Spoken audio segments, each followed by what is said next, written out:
everybody, welcome back to my channel. I hope all is well with you as it is with me. With everything going on, every day above ground is a good one. So I'm excited as always to be back with you all to talk today about sewing. If you didn't know, September is actually National Sewing Month.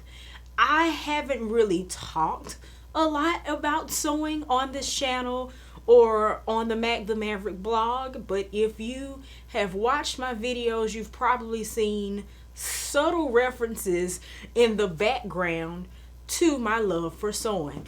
And that is because sewing is really my first introduction into the world of crafting. I learned how to put my very first button on when I was about 5 years old, courtesy of my grandmother.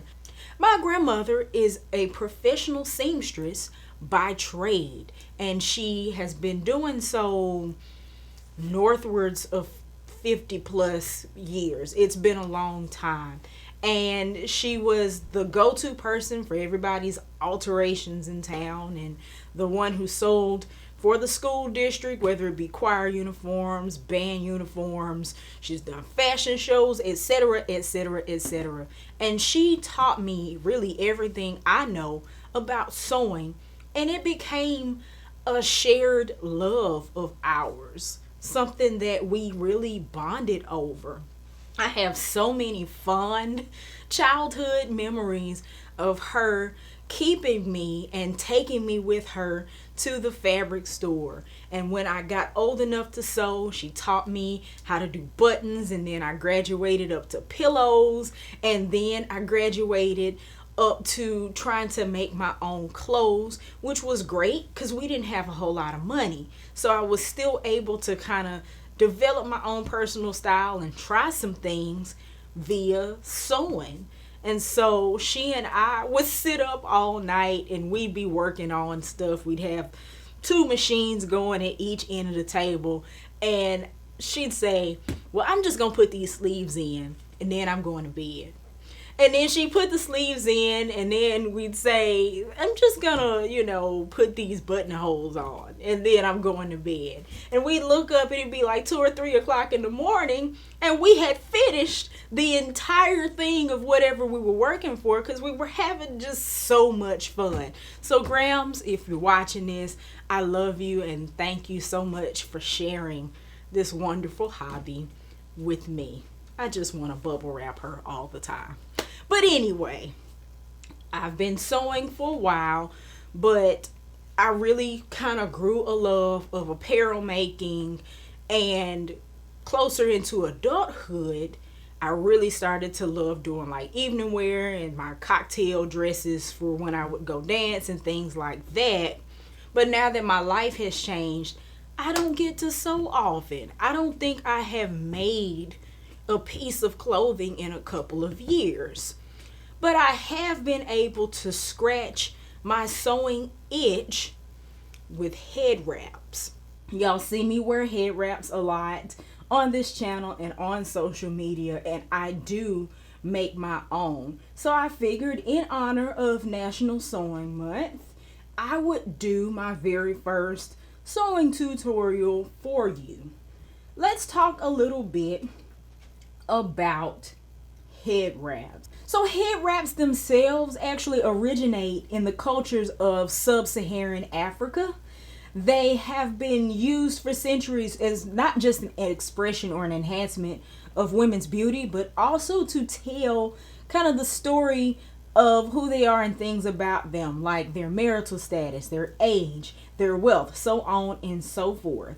But much like many traditions that stem in Africa, historical factors like slavery kind of caused that tradition to be lost for a while amongst people of African descent in America. But fast forward to this century, they're starting to make a really big resurgence and a comeback, and I'm very, very happy about it because I love them. I really do. So people nowadays, they wear them sometimes for ceremonial purposes. We wear them to express our identity, to express our personal style, to celebrate heritage, but also as protection for our crowning glory. So, head wraps, they play a very important part in history, but they're also wonderful, wonderful tools, practical tools for everyday use. So let's talk about the kinds of head wraps. Head wraps come in a variety of shapes and sizes depending on where you buy them, but I have found that the most common kinds are the long head wraps, like this one I made, that is just a standard long rectangle, and the square bandana style head wraps like this one.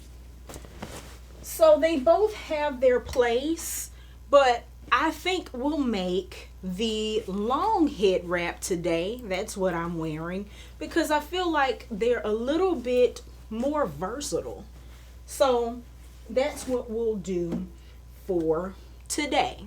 So in terms of making your head wrap, the supplies you're going to need are your fabric, which we will talk about in depth.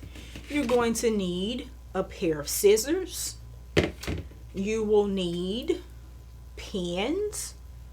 You'll also need a measuring implement of your choice, whether it be a tape measure, a sewing tape measure like I have here, or a yardstick. I prefer for this exercise to use a yardstick. You can get these at the craft store, but I recommend getting them from Lowe's or Home Depot or your home improvement stores. I think they're a little bit cheaper there. But you'll need your measuring implement.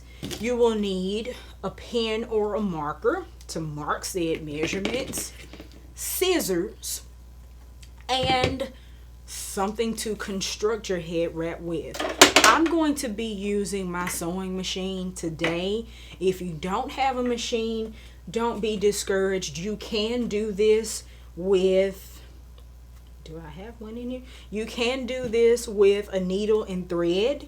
You could even probably do this with stitch witchery or heating bond or some sort of like iron on hem tape. My preference, of course, is for a machine. It's faster and it's sturdy, but not to worry. You can use what you have if you don't have a machine yet. Okay? So let's talk about fabric.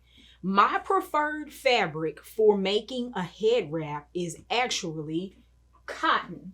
You can make them out of anything you want, any fabric that suits your fancy, but I find that cotton is soft enough to be pliable, but it's firm enough to give us the body that we need to do our styles and to be stiff enough to kind of stand up on its own. So, and it's cheap. Cotton is one of the least expensive fabrics you can find. So I recommend cotton, and of course, Ankara print, your wax print fabrics are always a wonderful option.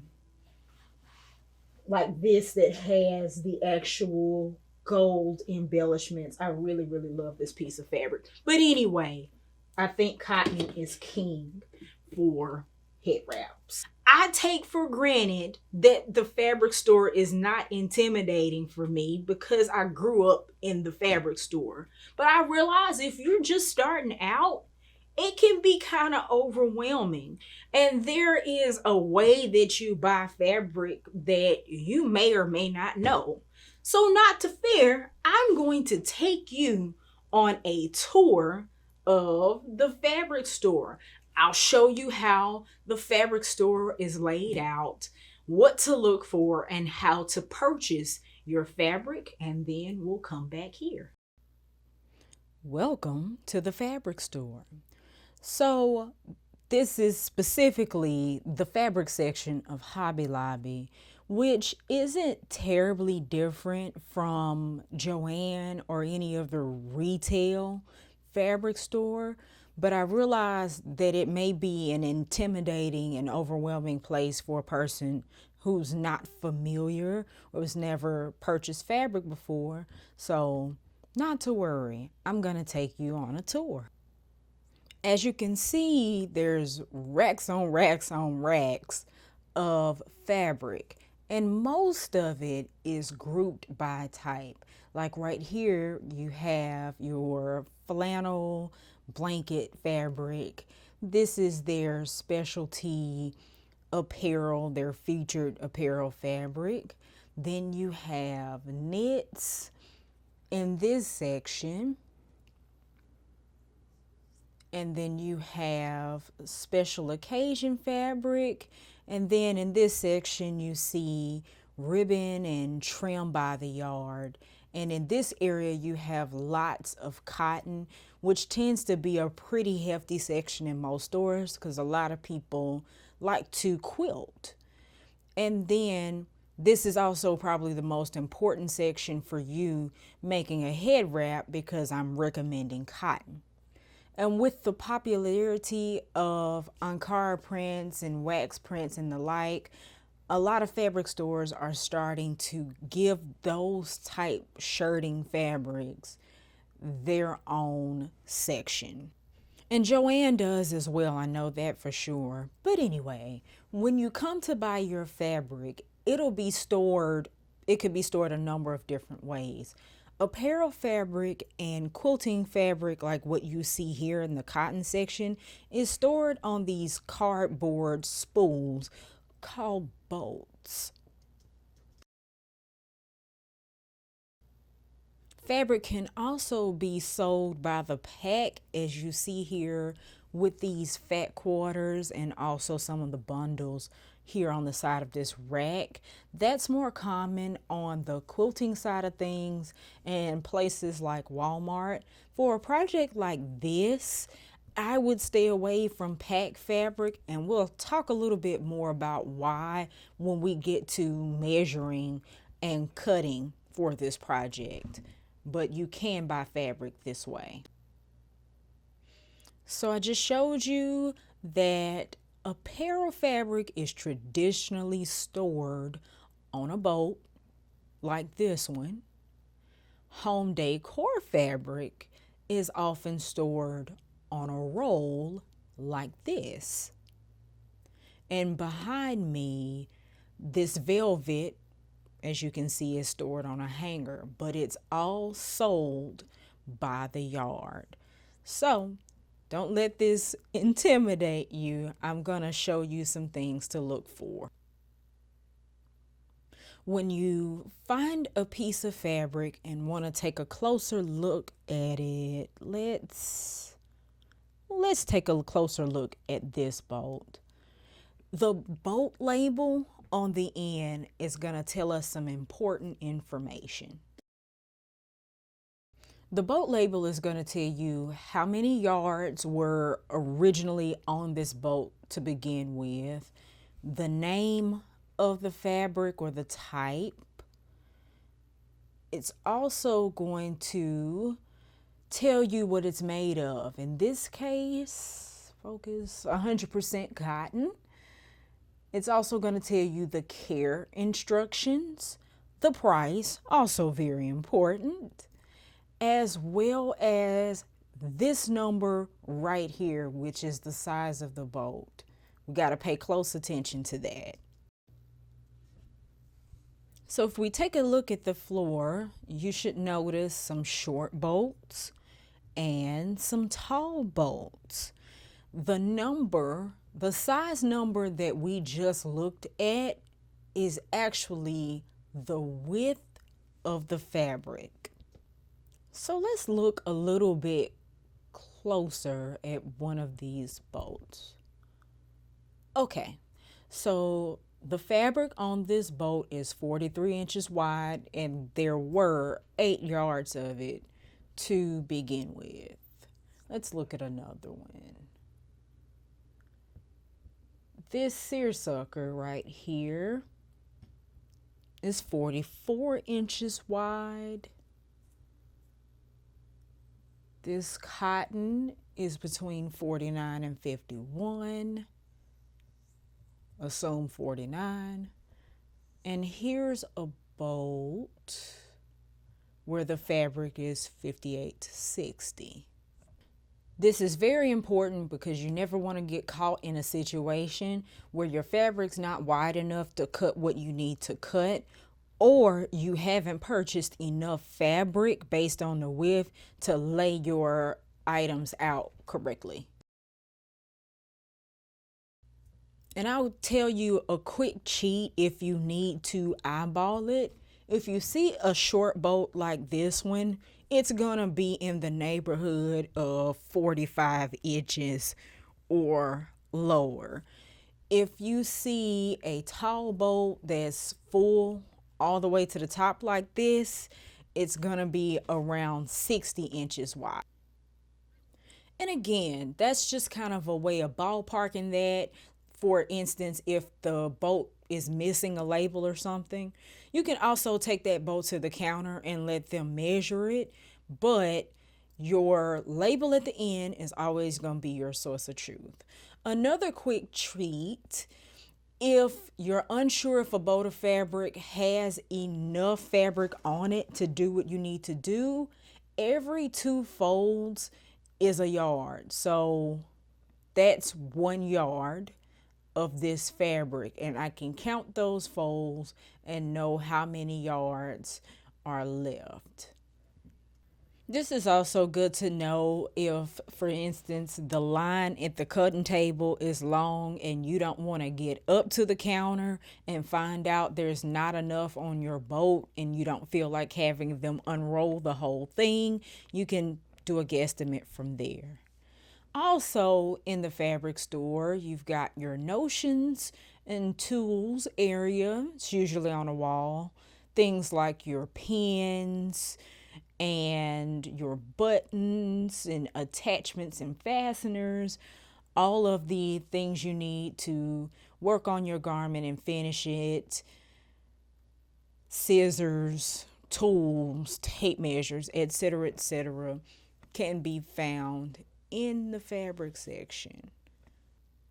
So of course the staff should be able to help you with any questions you may have, but just in case, I wanted to take you guys on a little bit of a tour so you can make an educated purchase.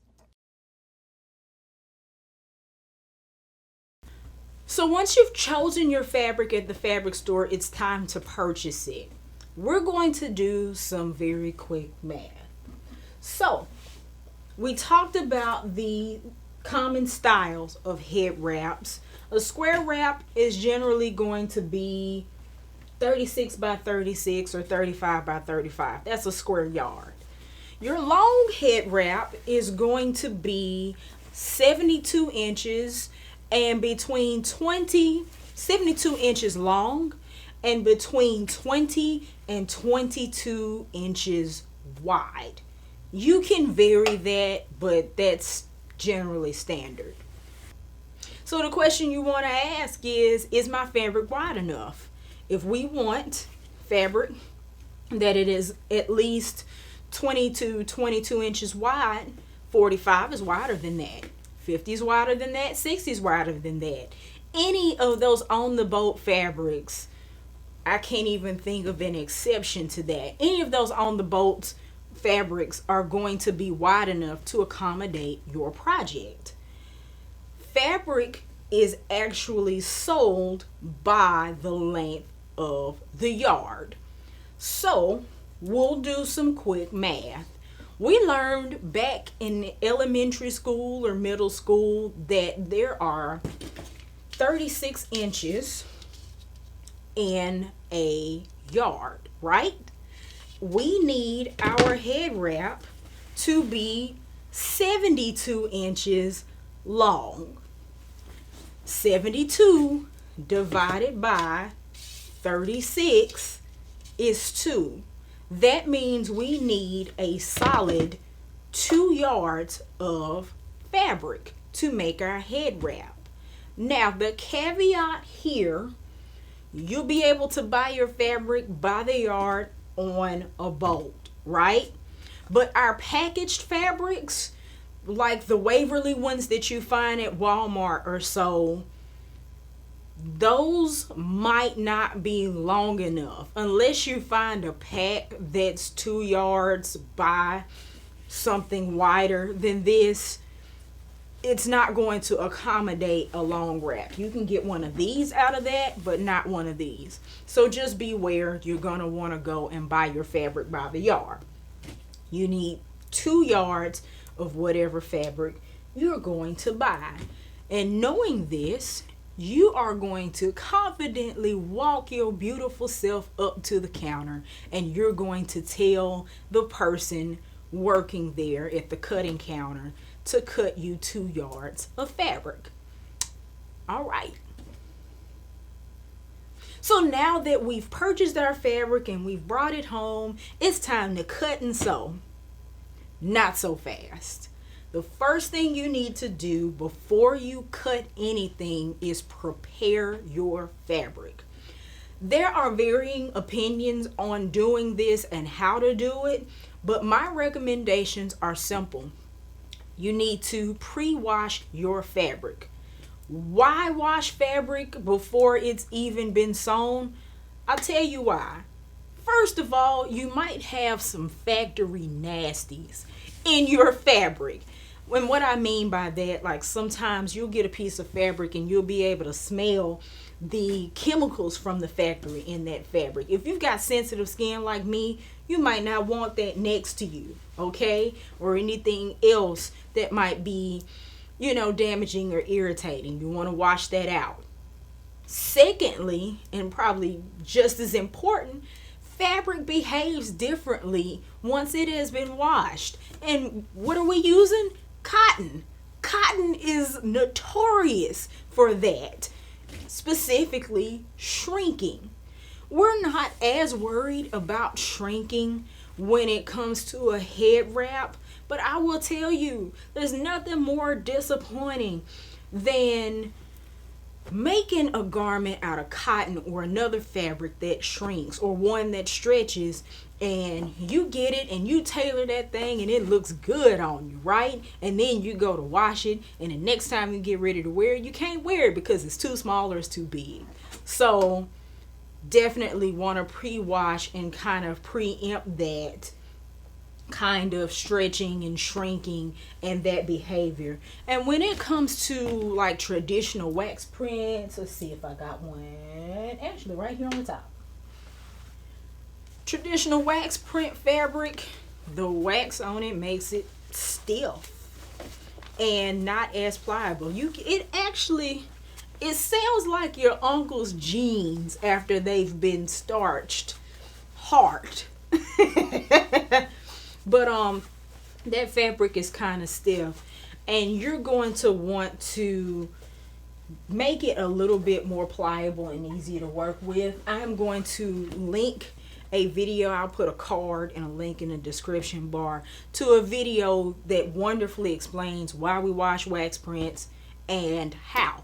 Okay, so you want to pre-wash your fabric, and you also want to iron your fabric. I meant to tell you, in terms of supplies, you're going to want to have an iron and an iron board handy. Okay, you want to iron your fabric, of course, to get the wrinkles and things out of them. And you may once again say, it's a head wrap, why is that important? But if I'm trying to cut a straight line and my fabric is like crinkled up, I might cut that fabric and it's one length, and once I iron it, it's another.